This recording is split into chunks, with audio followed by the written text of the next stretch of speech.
I'm Philissa Cramer, JTA's Editor-in-Chief. I am excited to talk to you and with my team today about what's next for the U.S. Israel relationship. This is the latest in our JTA conversation series. I want to note that this week, a whole slew of events at 70 Faces Media, including this event, are in honor of our colleague Nate Geller, who passed away earlier this year. Nate's love for Israel and love for learning about Israel and constantly engaging with the ideas and questions that the U.S.-Israel relationship poses for American Jews it has been an inspiration for all of us and continues to be now. So this conversation is dedicated to him.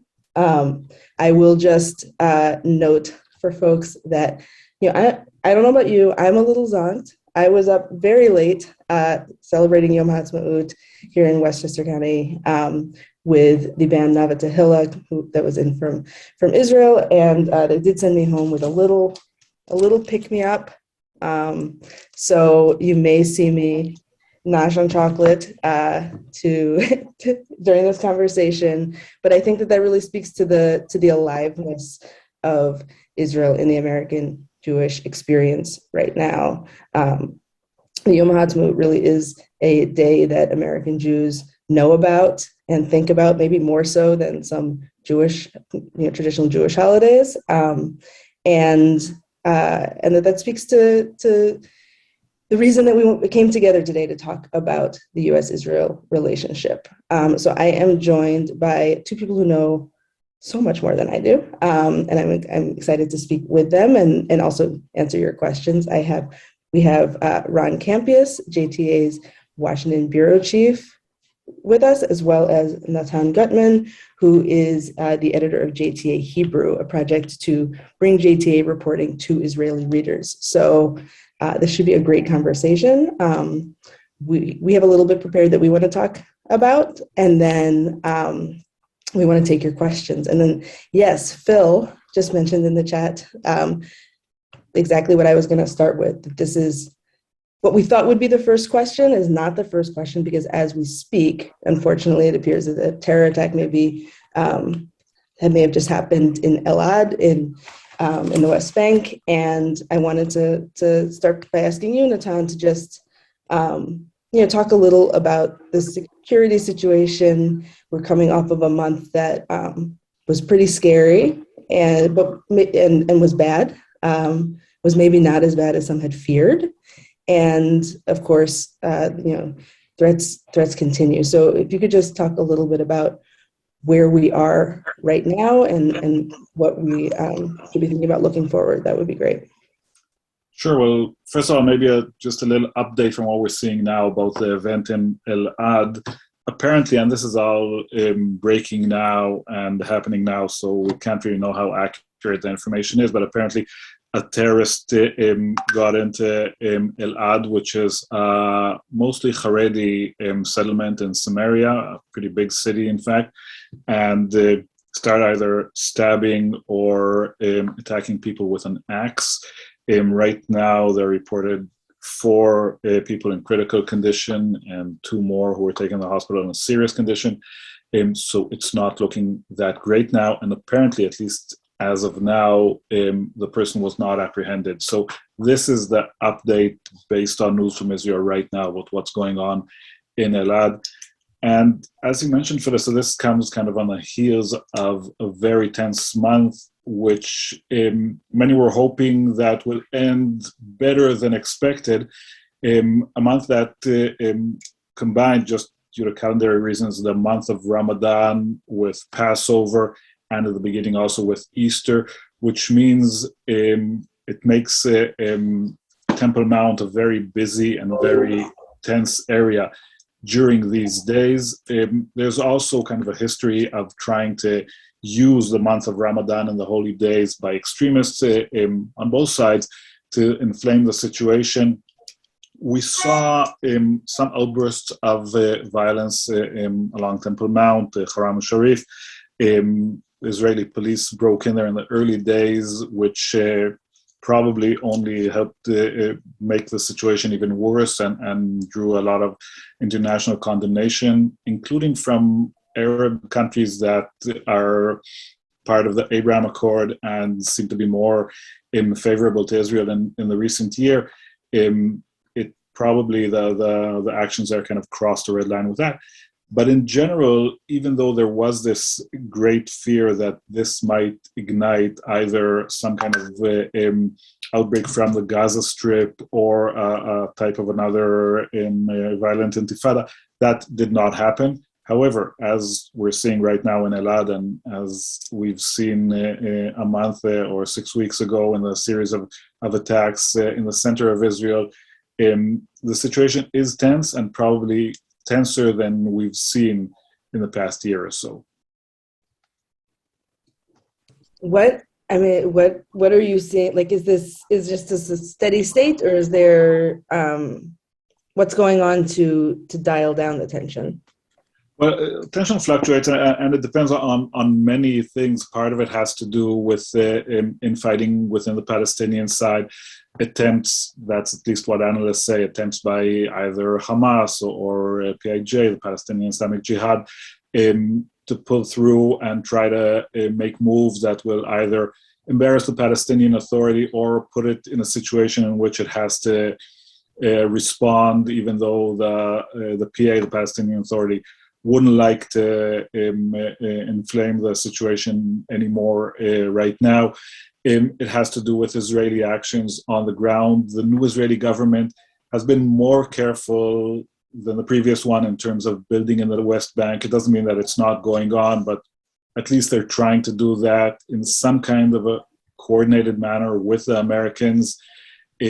But it's not totally under control. And of course, you have also the issue of settler violence that doesn't help the situation at all. We've seen an increase in that in recent months. So it's hard to see what the trajectory here is. There are, I think, many players that are trying to calm the situation down. The current Israeli government, Jordan is playing a very active role in that, and the Biden administration that has been really hands-on the issue, trying to work with both sides, because now, as opposed to the Trump years, they actually communicate with the Palestinian Authority as well. They are trying to make sure that, and I think they were pretty successful in making sure that at least these most tense days pass without things going out of hand.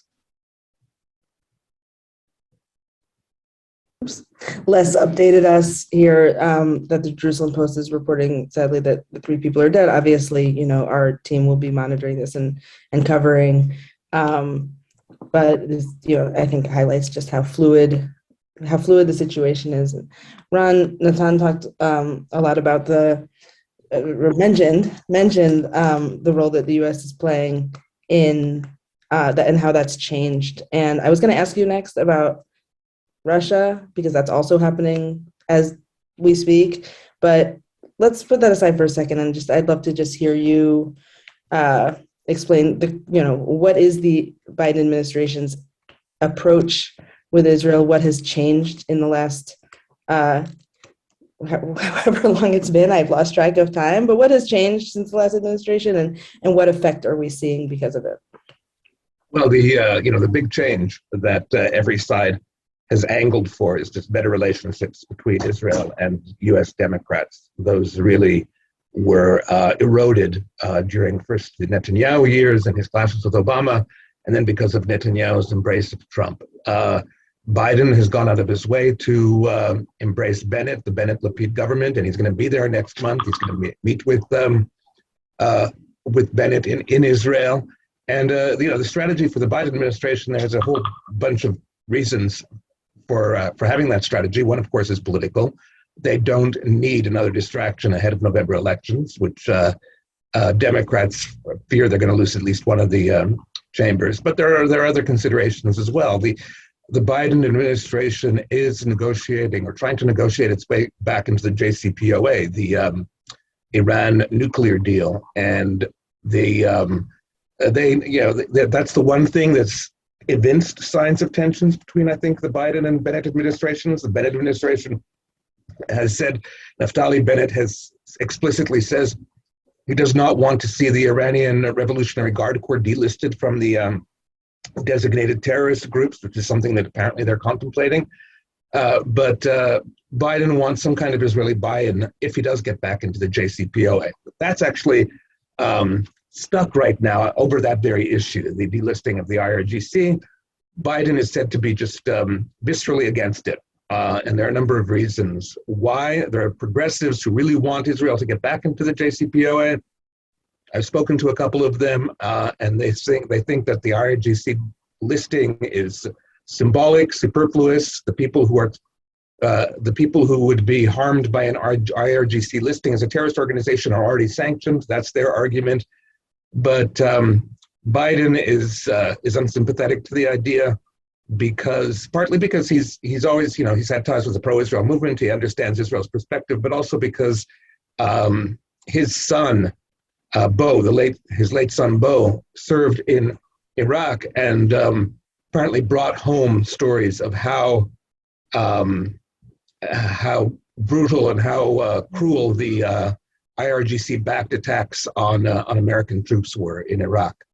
So that's where that stands right now. I feel like, before Biden was elected, or in the early days of the administration, you wrote a lot about how this was like the big and most important issue, and it feels like it's maybe because it's stuck, it's receded, or the Iran issue has receded in importance when it comes to Israel. How would you respond to that? Is there anything to that, or are there other issues that are kind of ascendant, or is it just a matter of the work is happening outside of public view? I think the work on Iran certainly is to a degree happening outside of public view. There are leaks out of Vienna where the negotiations are taking place to get back into JCPOA. But one thing that to a degree that Biden has made good on is his people, the people who are close to him, at least in off-the-record settings with Jewish interlocutors, said they were burned. I mean, the very same people who worked under Obama on Israeli-Palestinian stuff felt that they had been burned by that, not necessarily by the Israelis. I mean, depending on who you talk to, they'll blame the Israelis, and some will blame the Palestinians, but they felt they were burned, and they didn't think that it was going to work unless it was organic, and that unless it came out of the Israelis and the Palestinians themselves. So they absolutely want to, one thing they wanted to roll back from the Trump era is they wanted to revive and keep alive the prospect of a two-state outcome. That's absolutely certain. And Natan has talked a little bit about the fact that the Bennett government is tamping down a little bit settlement activity as part of that, as part of trying to meet them halfway on that. But there's not going to be a major push towards any two-state solution without buy-in from both sides. So right now the relationship is good there, and I think that both sides are happy that it's good, and it's staying good, and it's staying stable for now. Each side has its political interests. Naftali Bennett, of course, is governing over a 60-60 Knesset as opposed to a 61-59 Knesset, which he had until a couple of weeks ago. He doesn't need instability. He doesn't need trouble with the Biden administration, and again, Biden does not want the kind of trouble. He doesn't want to be attacked on the Israel front by Republicans. He's getting it, he's getting it on the economy. He's getting it because of Afghanistan. He's getting a lot of flack because of Ukraine. Although I think he's withstanding the Ukraine flack pretty well. He doesn't need another foreign policy crisis burning underneath him.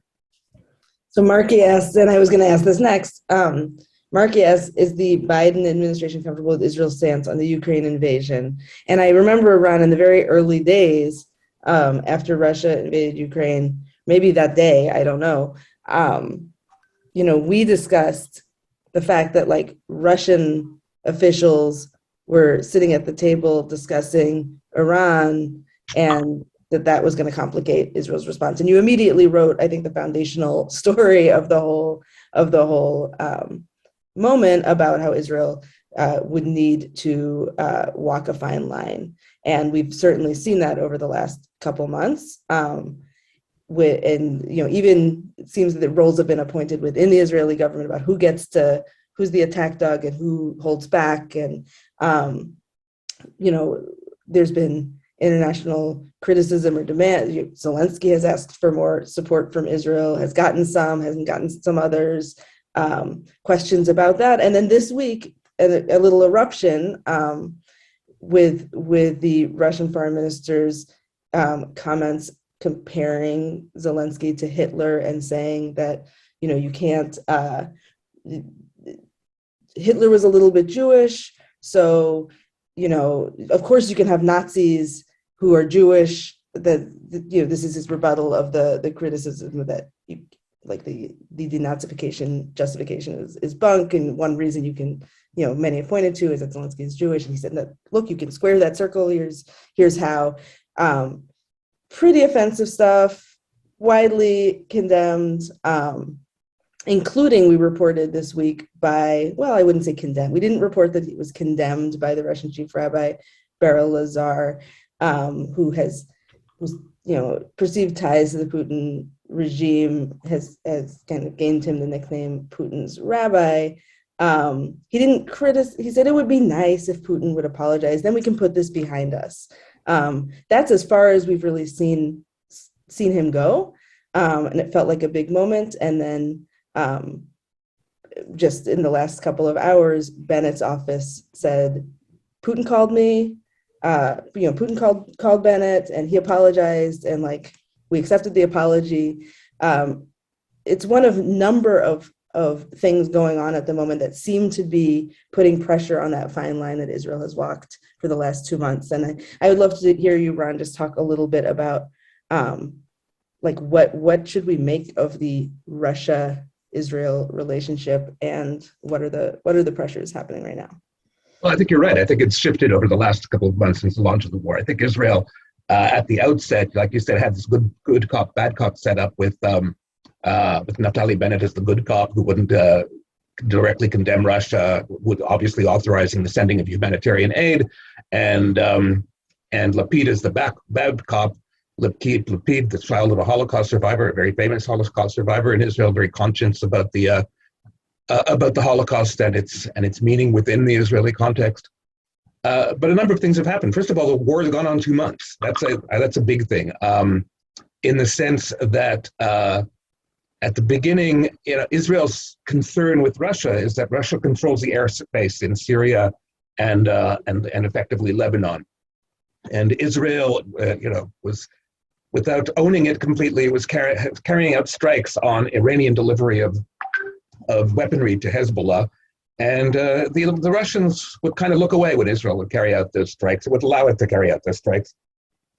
Israel considers the ability to strike from in those areas sacrosanct because of the buildup of missiles over the last 15 years by Hezbollah, and didn't want to upset that balance. And so they went in cautiously. I think they were hoping that this thing would be over quickly, and that they could get it behind it, and they can go back to the status quo ante with Russia, having a relatively good relationship.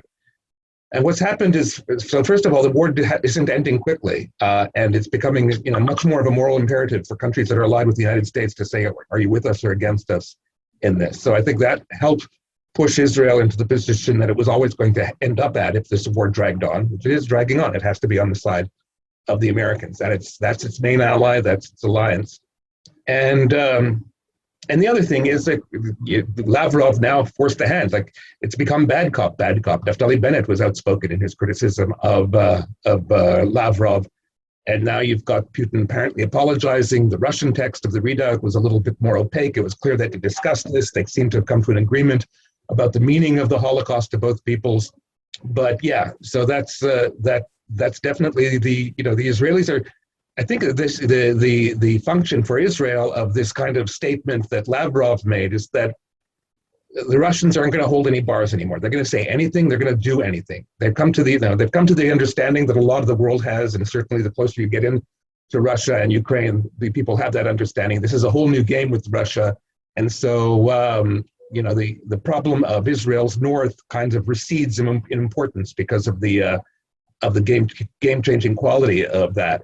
and also certain things that I think have, certainly the Ukraine and the whole Russia thing have blown open a whole bunch of things that have bubbled beneath European sensibilities over the last decade since the end of the Second World War, and for Israel and for the Jews as well. So Lavrov is expressing something that a lot of people say that Russians believe, that they were the principal victims of the Holocaust, because in absolute numbers they died. There were more Jews that they were killed. It never really sunk in, like the extent of how. This is a European thing. Sometimes you encounter with a lot of Europeans whose parents went through the World War II. Why are the Jews special? Well, and you have to explain, because the whole Nazi project was to wipe Jews completely off the planet. It wasn't simply to win a war.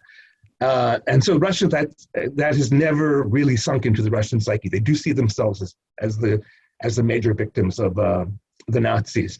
And on the other side, you have this. You have Zelensky's attitude towards Israel. There's a kind of a vision of Israel, especially among new states in Central Europe, that Israel is a kind of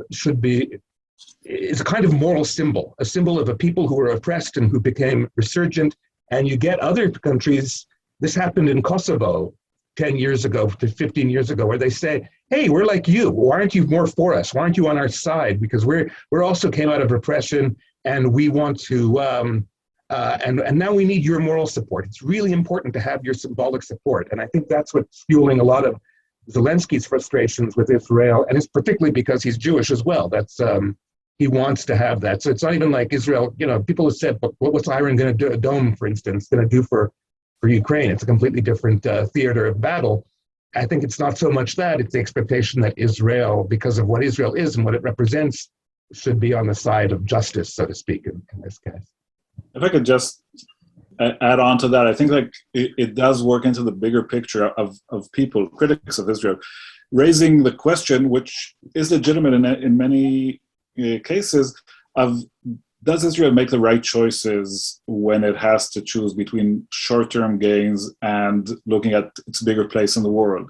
And it has to do with siding with Russia, or at least avoiding any kind of criticism in Russia, even though the west of the world, the Western world, is at a different place. It has to do with in China, the way Israel it kind of tried to get away with commercial issues that the United States didn't feel comfortable with. Saudi Arabia, of course, Israel chose to ignore the Saudi human rights record and work with the Crown Prince there. The issue of how Israel deals with refugees coming to the country from African states. So all these together kind of explain also why Israel has more of a problem with progressives nowadays, has more of a problem with Western European countries, and to a certain extent, even with the United States. Yeah, I think Israel for years, and from an Israeli perspective, it's not hypocritical to say the Americans must be interventionists, we have to be realists, because Israel saw the United States as the big policeman. And Israel was doing what a lot of other countries did, saying we have to have a realistic foreign policy and security policy. We're small and we're young, and they saw a lot of other countries having that. And I think there's been a shift that everybody needs to be kind of an interventionist, particularly after the Russian invasion of Ukraine, and maybe the Israelis are catching up with that to a degree. A couple of things that both of you said struck me. One, Ron, that you were talking about. I think we've seen the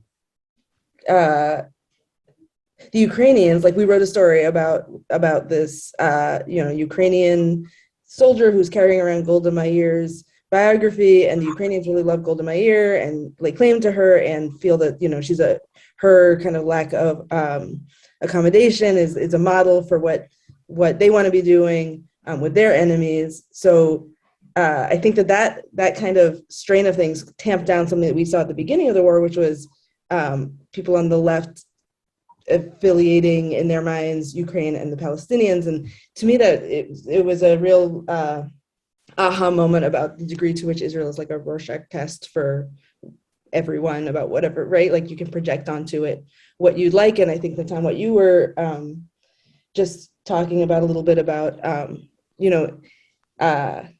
I think there's a question, or in many diaspora Jews' minds, is Israel right? Is Israel like a Jewish? Or is Israel, accepting refugees because that's what a Jewish country should do?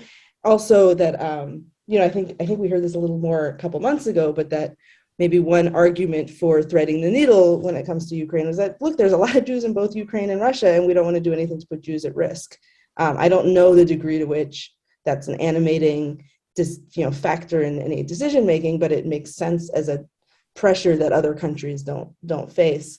And all of this, I think, in my mind, brings up questions of just what is Israel going forward, right? And this brings me to a third thing that we're going to report very soon. So I'm not gonna scoop ourselves here because we haven't nailed down every fact. But Andrew Lapin, a reporter who's on this call right now, is working on an update to a story that we've covered that gathered drew a lot of attention about Jared Armstrong, an American Jew who underwent a conversion in order to be able to become an Israeli citizen. He is in Israel and has not had his citizenship approved, and he says that he charges that's because he's Black, and is wanting to move there to play basketball. He was recruited to move there to play basketball. He says he wants to live there because he's a Jew who wants to live in Israel. And there may be an update to that case, which is, there are a handful of these cases, high-profile citizenship cases, that raise questions about who is Israel for? Is Israel really a home for all Jews, a welcoming place for all Jews? And I'm drawn there to the AJC survey that came out recently, Ron, that you reported about, where I think American Jews and Israeli Jews alike don't think it's appropriate on issues other than the U.S. Israel relationship for American Jews to be heavily involved in Israeli policy making.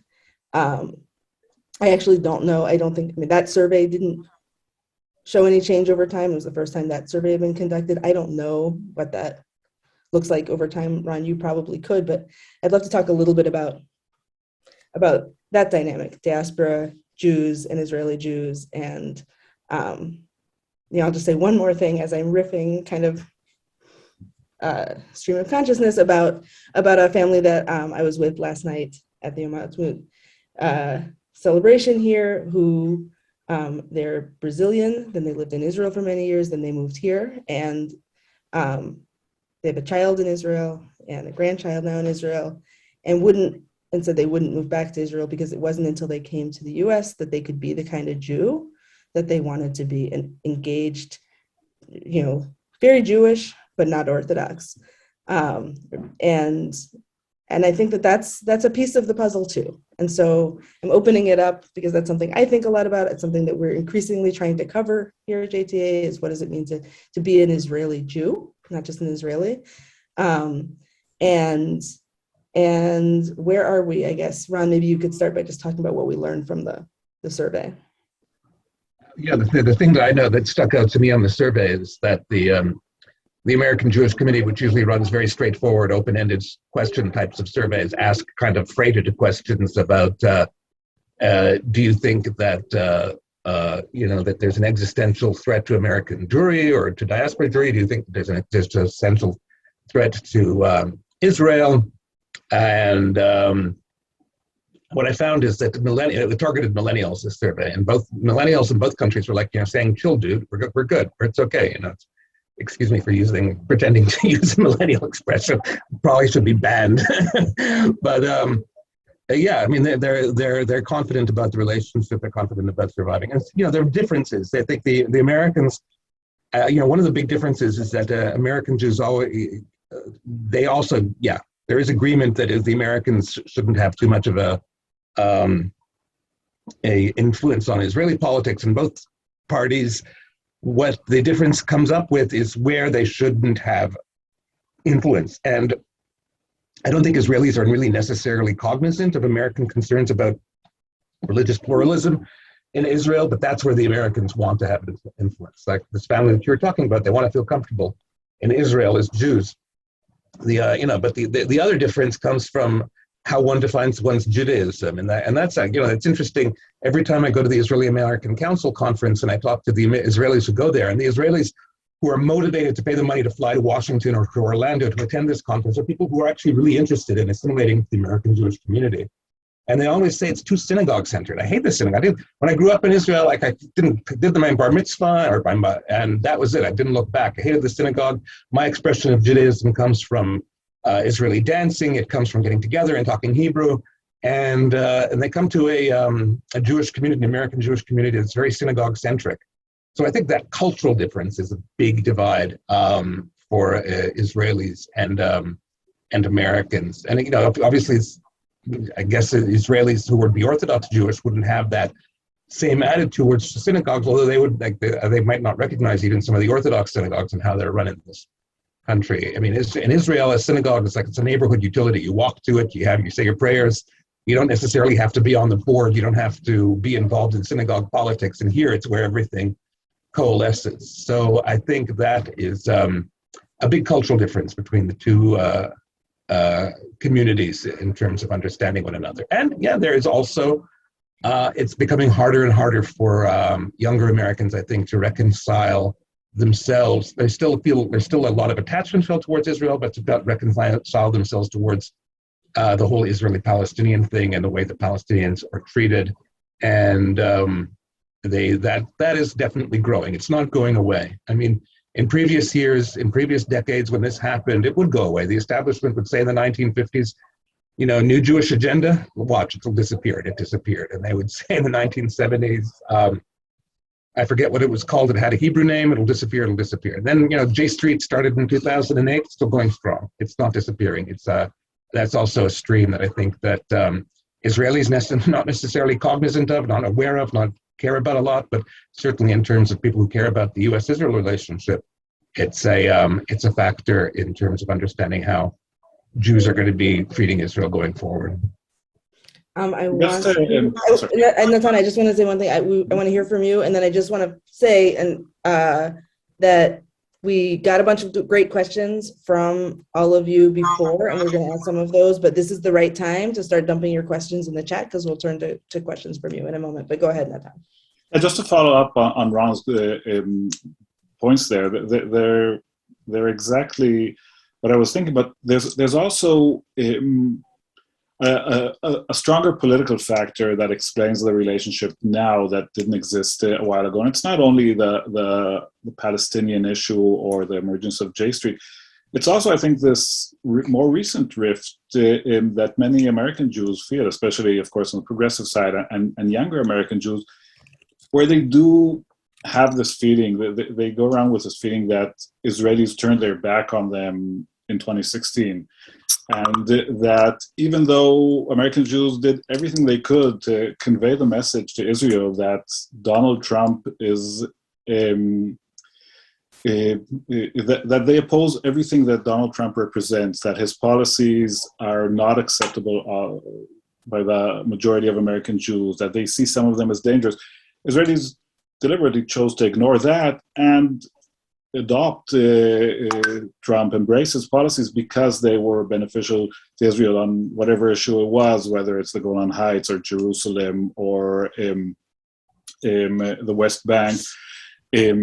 So there is a sense that this rift still exists, and that when you ask American Jews or Israelis about intervention, this is kind of an underlying issue there of can American get over the fact that Israel sided by and large with Trump, and the numbers are across the board. It's not only Likud or right wing; it's Israel in general. Or maybe does this mean that the cooperation between the two countries, the two communities, has to be way more limited, and that there is no common ground to discuss political issues, and it really has to be just either very general or very limited? Ron, when you hear that, what do you think? Yeah, somebody just asked, do most Israelis still support Trump? Certainly, I'm not sure what the polling shows, but yeah, anecdotally, I think that there's a lot of gratitude for what Trump did. I think the difference is in the, it's like, the vast, think of it in Christmas terms, to use a very non-Jewish analogy. The vast majority of Israelis are the little kids seeing the skateboard under the tree and saying, "Oh, wow, that's amazing." And then there are a couple of adults in the room who say, "Oh my God, the kid's going to break his head."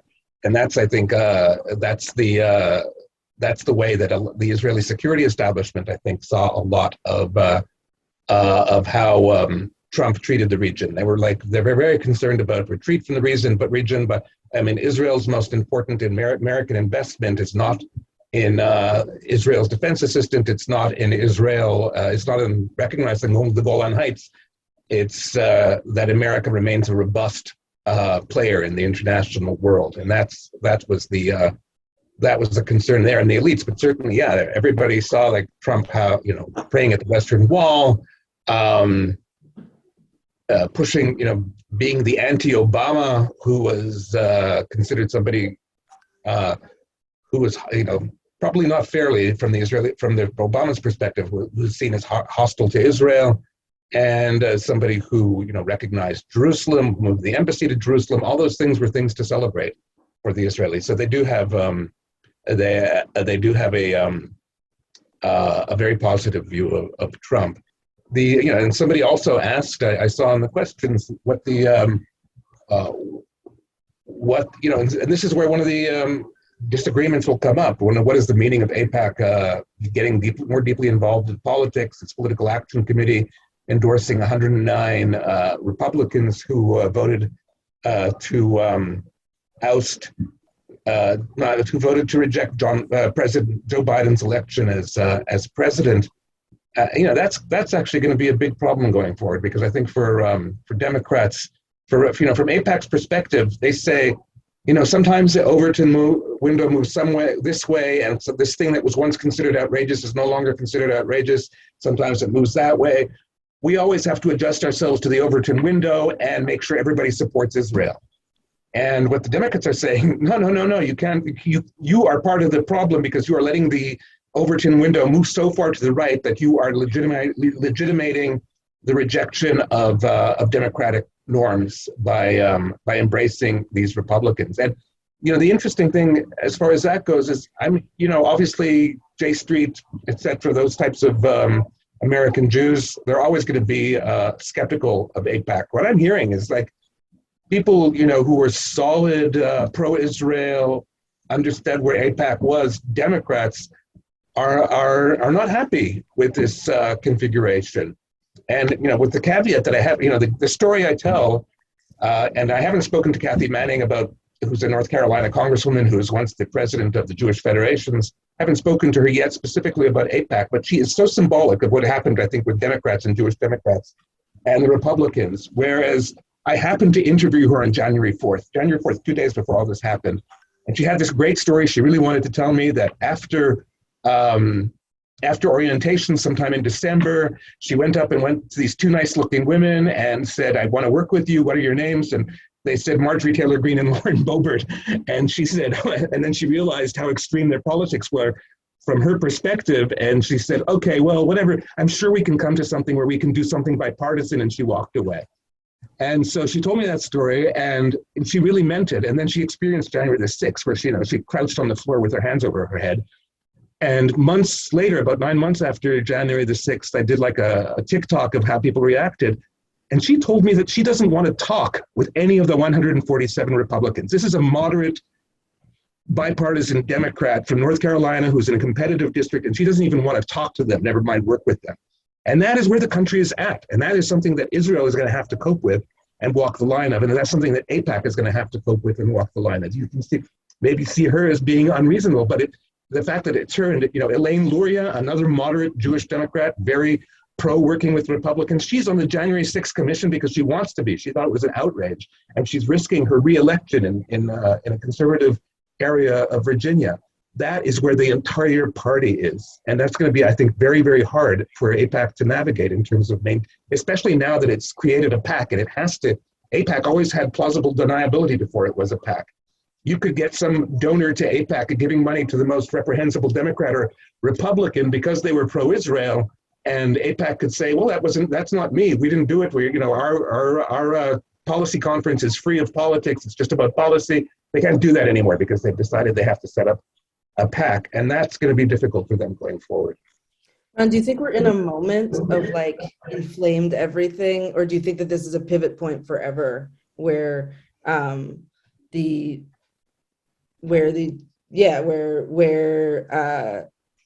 politics have changed so much in the United States that the way that a U.S.-Israel relationship has to be managed is forever going to be changed? It's both. I think we're at a pivot point, and I think we're also inflamed. But yeah, we're definitely at a pivot point. I think that, Israel is going to remain an ally. I think that the fact that things have been tamped down to a degree because of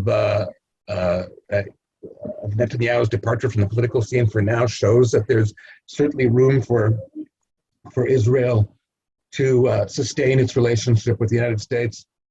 But things are changing. What I've been told, for instance, in terms of there was a whole argument last year, should Israel get an extra $1 billion in defense for Iron Dome, and everybody overwhelmingly voted yes, except for 9 progressives and 1 libertarian Republican, or something like that. But behind the scenes, people are saying that Democrats, and particularly Democrats who are progressive, are exercising much tougher oversight. In other words, Israel's getting its whole $3.8 billion in assistance. But whereas before, Israel just has had to write, literally, I've seen them, there used to, at least in the 2000s, there used to be a typewritten page of wish list. We want this, we want this, we want this, we want this. And then AIPAC would look at it, modify it a little bit, okay, you're gonna get this, this, and this, and that would be it. And it would be like, fine, you got it. That's not happening anymore. They're getting, okay, why do you need this, and why do you need this, and how are you gonna use this, and can you get it cheaper? That's happening a lot more in Congress now. So I think that shows that there is definitely a change towards, in the U.S.-Israel relationship. Is that a good thing? Like, is there, what are the long-term, I guess, consequences of that you can foresee? Like, what's good about that? What could be good for the relationship for Jews about that? What could be not great? I'd love to hear a little more. I think Israel's just going to have to be a lot answerable for how it uses U.S. assistance going forward. I don't think that they're going to have to explain, for instance, the use of large equipment, I guess, in the West Bank. It's not in ways that they maybe haven't had in the past. It's going to, certainly, that's not going to be the case if Republicans retake both houses. Even then, there are ways that the minority can hold up things. They can insist, they can ask questions and insist that the Defense Department get back to them on the questions. So I think that's good or bad. I think that there's been talk for years in the 1990s. Benjamin Netanyahu took up a cause advanced then by what's the name of the very dovish deputy foreign minister at the time, Yossi Beilin. He took up Netanyahu and Beilin agreed on something. Israel should not have economic assistance from the United States. It was ridiculous because Israel was becoming a first world economy. And then Bibi actually took a little further. He said, we should really not have defense assistance either because it's yoking us to U.S. policy a little too much. That could be a consequence. Israel becomes more independent in terms of its, and then the security establishment in Israel pushed back saying, no matter how strong an economy we are, there are things that the American security establishment is doing that we could never possibly afford. So we really need that assistance. But perhaps this is going to sort of push Israel out of, to a degree, not completely, I don't think that'll ever happen, but to a degree out of, the whole relationship it's had where it's gotten this massive amount of defense assistance every year. Because it'll be frustrated, I think, by the placing of conditions. And even though everybody insists it's not conditions, you'll still get the $3.8 billion no matter what. But you will have to account for it better, And if you want this and we don't think you're using it well, you're going to have to ask for something else to get to that $3.8 billion. Maybe Israel might not like that. It might not be where it's heading, because eventually it could be that you have a Democratic administration that says, you know what, If we don't like what we're doing, we're going to knock it down to 3.3 billion or 2.8 billion or something like that. And that might erode that part of the relationship. This happened on Friday, like right before the end of the day, and it didn't get as much play as I would have thought, maybe because of it. But I'm curious if either of you want to talk about the Harvard Crimson's BDS supporting editorial, which, just to be clear, like we have reported about, there's a lot of talk about BDS on campuses. There were last year 11 BDS resolutions in American college student governments that were passed. So it's really, it's not the only thing happening when it comes to Israel or Jewish life on campus by a long shot. That said, the Crimson's editorial, which we wrote about, is symbolic, and they really explained in it, this topic has come up in our editorial board over and over, and every time we've said, no, we're not going to go there, no, we're not going to go there, and now things are different. I'm curious to hear. A ton of people talking about that in Israel. Did that even break in? No, but that doesn't mean anything. I think the whole BDS discussion is kind of seen in different ways by different sides of this debate. And I think the most important thing, first of all, to say is that the BDS movement has failed. I mean, it's around for 2 decades almost, and it's hard to point to any real world achievement that it had. Yeah, a couple of performing artists canceled their visits to Israel, and one ice cream manufacturer stopped selling in the West Bank settlements, and that's it. And we see these resolutions come up in college campuses and professors' unions and student bodies, and I think we should look at them as something that represents a mindset, but not as something that has any real world implication on Israel in a material way. So now Israel, of course, on its behalf, has done everything in its power to overblow this problem, to turn it into a huge Gewalt moment for the Jewish state. They poured millions of dollars into fighting a groups of students that meet on the quad and say, why don't we pass a BDS resolution? And then they're facing the whole wrath of the Israeli government. Plus, it was a huge rallying point and fundraising issue for American Jews as well. So I think the response is kind of disproportionate. If there is any meaning to it, it's probably that, people should be asking themselves, why are the smart kids from Harvard boycotting Israel? Are they aware of the fact that there is a spectrum of criticizing Israel in which boycott is probably seen by most as legitimate in a certain sense, but the BDS movement in itself as a movement has been condemned of being too one-sided and at times anti-Semitic. So I'm not sure if they're aware of that, and that's these distinctions are something that the fact that they're not acknowledged should be a concern for Israel. And of course, the fact that, we're looking at student groups now, professor unions, groups on the left, and some liberal artists, but is this making any inroads into the mainstream, which could impact U.S.-Israeli relations in the future? Right now, I don't see signs of that. There's very little BDS supporters in higher places. It might be different a decade or two from now, but at least for now, it doesn't seem to be taking over the mainstream. Ron, I'm curious if you think that that's, like, obviously, Natan, you're right that it's not taking over the mainstream, but we do have emerging polling data, a couple polls that came out last year that suggested a pretty substantially changing set of attitudes, that are like even, minimal support for BDS, but surprisingly substantial openness to characterizing Israeli policy or the state of the situation in Israel as apartheid, or going pretty far. And that seems like, again, you move the Overton window.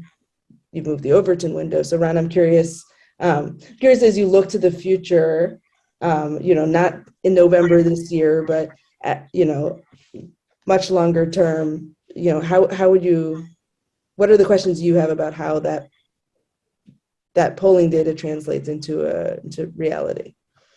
Well, 40 years ago when I was studying English at Hebrew University of all places, I learned that a linguistics professor told us that when researchers want to know how Britons are going to be speaking in the next generation, what their accents are and what their locutions are going to be, they go to Oxford and Cambridge and talk to the young women there. And then I went to Australia and I found out that they did the same thing. If they wanted to find out how Australians are going to speak, I think it's significant. It's worrisome for Israel that Harvard, which is our Oxford and Cambridge, it's our elite university. They talk to the women specifically because they're going to be raising the children. They're going to be I guess linguistic researchers had a halachic view of motherhood, and so they.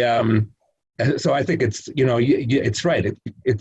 I've heard off the record from Israeli officials, why did we focus on people so much? Nobody cares. And like, why are we giving it attention? We're giving it oxygen. But I do think Israel would have reason to be concerned that the Crimson came out with this editorial that this has become legitimated on the campus at Harvard. And the other thing is the distance of time. To our generation, I think the equation of there are two definitions of apartheid. There's this legal definition that has emerged that sees it from the view of the allegedly oppressed, saying it doesn't matter what the intent is. If the effect is apartheid, then it's apartheid. And then there's the historical political definition that says, well, of course it matters what the intent was. The South African apartheid government was an explicitly racist government. And that is such a horrible thing to be historically that you can't say that it doesn't matter what the intent is. And I think that this latter argument works more with people of my generation, because we remember what apartheid was in the 1970s and 1980s. And there's any number of things that Israel, defenders of Israel can pull out now to say this was absolutely not like apartheid. You did not have a voting black population under apartheid. You do have a voting Palestinian Israeli population in Israel. You did not have blacks in positions of power, like on the courts or in government, or even having a black identity party as part of the coalition, as you now have an Arab identity party as part of the coalition, and you have Arabs. So yeah, for us, it's like, why apartheid? What are you talking about? We're looking at the political definition. As time distances itself from that, and people are going to be looking more at the legal definition, which says that Palestinians are suffering discrimination and the Israelis are not offering them a way out of it. And that's a problematic argument, because you can say the Palestinians have agency too, and they can figure out a way out through the two-state solution. But as that continues and people travel to Israel and they see that discrimination, that effective discrimination, no matter who's responsible, when they see it on the ground and they read about it and they see it on TV, I think it becomes more problematic in Israel with every passing year and every passing generation. So I do think that as we go into the future, on the other hand, what Bibi showed, the big other hand here is, we're talking about the American arena and perhaps the Western arena. What Netanyahu showed, his big success, his unalloyed diplomatic success, was that you could have no peace at all with the Palestinians, nothing to do with the Palestinians. You could leave them behind, and you could still raise Israel's diplomatic profile, not just with in the Arab world, as the Abraham Accords showed, but throughout Africa, throughout the Far East. Whereas in the 1970s, those countries jumped on the Arab League bandwagon and boycotted Israel. They're not doing anything close to that now. So, I think it becomes worse for American Jews who feel a belonging to Israel and who want to defend it. But for Israel itself, perhaps it won't be felt much further down the line. And that sounds like that's the core tension for the U.S. Israel relationship going forward, right?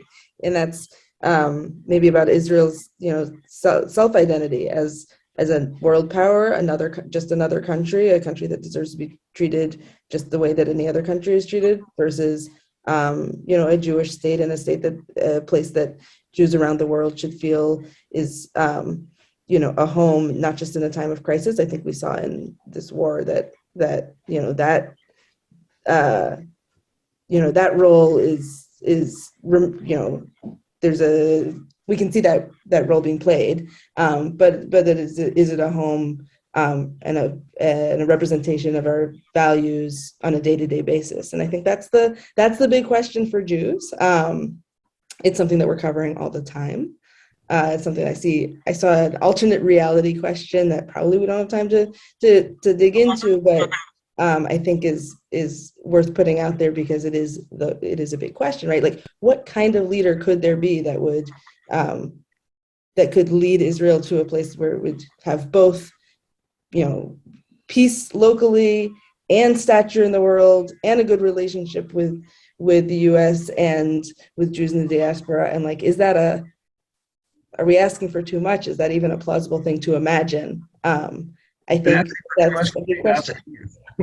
What's that? We've been asking for Mashiach for 3,000 years, so we know the steps to take. You can go to Israel and be told exactly what steps to take to bring Mashiach. And but I think that's right. I think that there's a lot that we want out of this little place, and that is why we cover Israel on a day-to-day basis here at JTA. I will just mention before we wrap up that we are really in the beginning stages, and thanks to Natan, in the accelerating stages of trying to bring more stories about what it means to be an Israeli, and we saw one story coming out of that initiative that we ran a couple weeks ago about an effort to get more Israeli farmers or Jewish farmers in Israel observing Shemitah, the laws surrounding letting the land lie fallow once every 7 years. And that these, when we talk about these big picture and BDS and Iron Dome and, APAC PAC, like all of those are very important, but there are also millions of Jewish people living in Israel and experiencing their lives every day. And we think the conversation can be enriched by adding their stories to the mix. So I think you'll see more of those soon. If you have suggestions about things you're curious about, you get back on a plane and you visit Israel again after several years and you observe what's changed, and you're curious about that, like, we want to hear from you and provide some answers and tell some of those stories. So as always, thank you for coming. Thank you for your role in informing our work. And thank you to Ron and Natan for a really fun conversation. Thanks.